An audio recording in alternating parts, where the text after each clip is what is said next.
So this is Wicks Road, Country Lane, and here is the aqueduct where it used to be, and this is a gully, and at this point the aqueduct was in danger of being washed away by the water coming down from the land above what is now Wicks Road.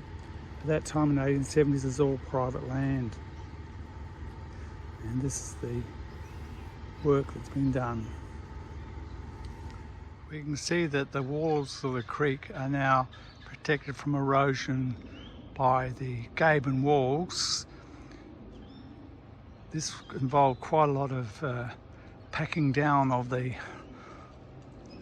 rocks so that there was no gaps between the rocks and became stable. And the actual creek bed itself here is with no obstructions. But if we look further down, we see the nature of the creek has changed, where they want the water to slow down, and the floor of the creek is then made up of stones, and the banks are protected with a fibre matting and implanted with new trees. So this is a closer view of the western wall of the creek with the matting at the top to stop the erosion of the dirt. So this is the middle section showing the extensive replanting of the bank. The original Aleppo pines have been removed and the area replanted with Australian native plants which are indigenous to the area. This is the remains of the aqueduct, and this is the civil works that takes the water underneath the aqueduct, and the path the workmen had to get from one part of the construction to the other. Looking down the creek. We now look back and we see that this is the aqueduct bridge across the drain, and the drain was taking water from the area of land above the aqueduct. The aqueduct was built in 1870, and at that time all this land was just farmland. But every time you had a heavy downpour, great volumes of water would rush down the hill and potentially erode and destroy the aqueduct. So they built this culvert to take the water underneath the aqueduct in the 1870s.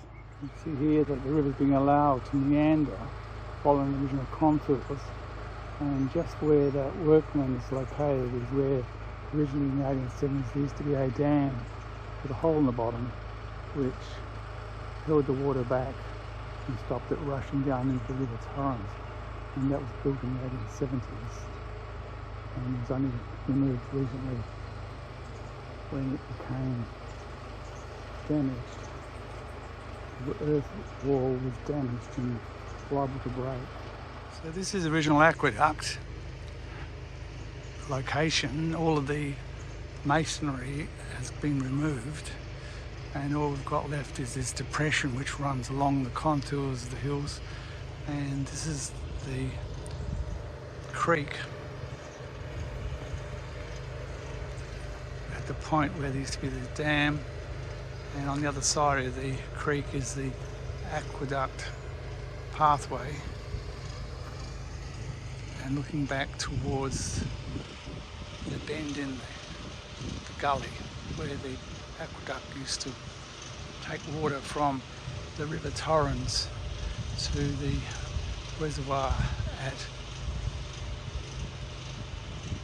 Hope Valley, which enabled up to 3 years of water to be stored to allow for periods of drought.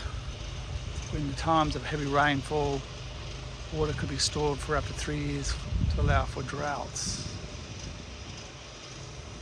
All these Aleppo pines in the Highbury Aqueduct land are all modern, less than 30 years of age, able to thrive because of the resins they produce, which prevents the gum trees from flourishing. As you can see, the Aleppo pines are killing off the gum trees by excluding them from the water, which normally would reach the gum trees. So here is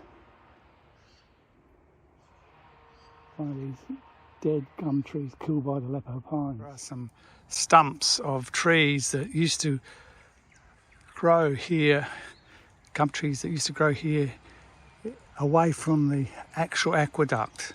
So originally the trees were removed from within